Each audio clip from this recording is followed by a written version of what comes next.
आप सभी का पुनः शांतिकुंज ऑनलाइन क्लासेस में स्वागत है। जैसा कि आप जानते हैं कि इस वक्त यूपी बोर्ड के एग्ज़ाम्स चल रहे हैं, जिस वजह से आपके ऑनलाइन क्लासेस को हम पुनः स्टार्ट कर रहे हैं। ये आपकी बुक है। आशा है आप सभी ने अपनी बुक्स खरीद ली होंगी। चलिए हम इसका पहला चैप्टर देखते हैं। बच्चों, आपके चैप्टर का नाम है संगठन का कोशिकीय स्तर। चलिए इसमें जानते हैं कोशिका के बारे में। कोशिका यानी कि सेल। चलिए देखते हैं इसमें। कोशिका संपूर्ण सजीव जगत की संरचनात्मक व कार्यात्मक इकाई है। कोशिका शब्द लैटिन शब्द की भाषा के सेल्यूला शब्द से उत्पन्न हुआ है, जिसका अर्थ है एक छोटा कक्ष, जेल। 1664 में रॉबर्ट हुक ने सर्वप्रथम कॉर्क की परत में छोटे छोटे संदूक के आकार की रचनाओं की खोज की तथा उन्हें कोशिका नाम दिया। 1838 ईस्वी में दो जर्मन वैज्ञानिक एम गिल्डन तथा डी श्वान ने कोशिका सिद्धांत को नियमानुसार प्रस्तुत किया। आइए जानते हैं क्या थे।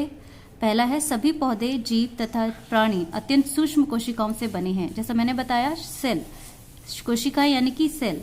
जितने भी आप जीव, प्राणी, पशु, पक्षी जो भी देखते हैं, उन सभी में सेल प्रेजेंट होते हैं, यानी कि जितने भी लिविंग थिंग्स हैं। सभी कोशिकाएं संरचनात्मक रूप से समान होती हैं, परंतु कार्यात्मक रूप से नहीं, यानी कि उनका स्ट्रक्चर एक जैसा होगा लेकिन सबके फंक्शंस अलग अलग होते हैं।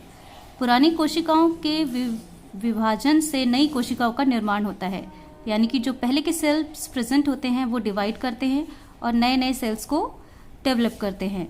जीव के शरीर में कोशिकाओं का संगठन उसकी रचना को निर्धारित करता है। कोशिकाओं का कार्य जीव के कार्य को निर्धारित करता है। इसका मतलब यह है बच्चों कि जो भी सेल्स हमारे बॉडी में प्रेजेंट होते हैं, सबका अपना अपना फंक्शंस होता है। वो कुछ ना कुछ फंक्शंस करते हैं। चलिए आगे जानते हैं कोशिकाओं की आकृति, आकार एवं संरचना के बारे में। उसकी क्या आकृति है, यानी सेल हमें किस किस रूप में प्रेजेंट पाया जाता है। पादप व जंतु कोशिका विभिन्न प्रकार की आकृति की होती है।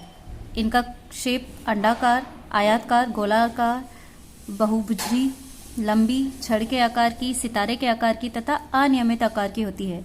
इसका साफ अर्थ है कि सेल्स जो है उनका कोई अपना शेप नहीं होता है।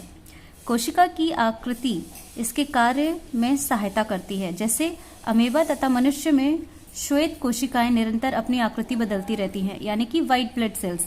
अमीबा के कूटपाद उसके शरीर की कोशिका में बड़े हुए भाग होते हैं। इसके सहारे वह गति करने में सफल होता है। सेकंड देखिए, जंतु की तंत्रिका कोशिका से संपर्क स्थापित करने में सहायता करती है, यानी कि नर्व सेल्स। किसी भी जीव का जो नर्व सेल होता है उसमें संपर्क स्थापित यानी कि कनेक्शन में काफ़ी हेल्पफुल होते हैं। यह शरीर में सबसे लंबी कोशिका होती है तथा यह मस्तिष्क तथा शरीर के दूसरे भागों में संदेश भेजने का कार्य करती है। तो बच्चों, आप समझ रहे हैं कि सेल्स जो होते हैं वो कितने ही ज़्यादा इम्पॉर्टेंट होते हैं। आप यहाँ इस चित्र में देखें, पत्ती की कोशिकाएं यानी कि जो लीफ होती हैं, पत्तियां होती हैं, उनमें भी सेल्स प्रेजेंट होते हैं। ये हमारे शरीर में नर्व सेल्स प्रेजेंट हैं।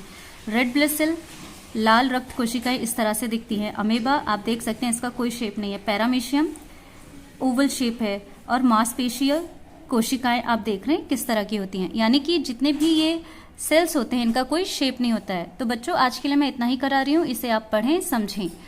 तब तक आप सभी अपना ध्यान रखें, स्वस्थ रहें, सुरक्षित रहें।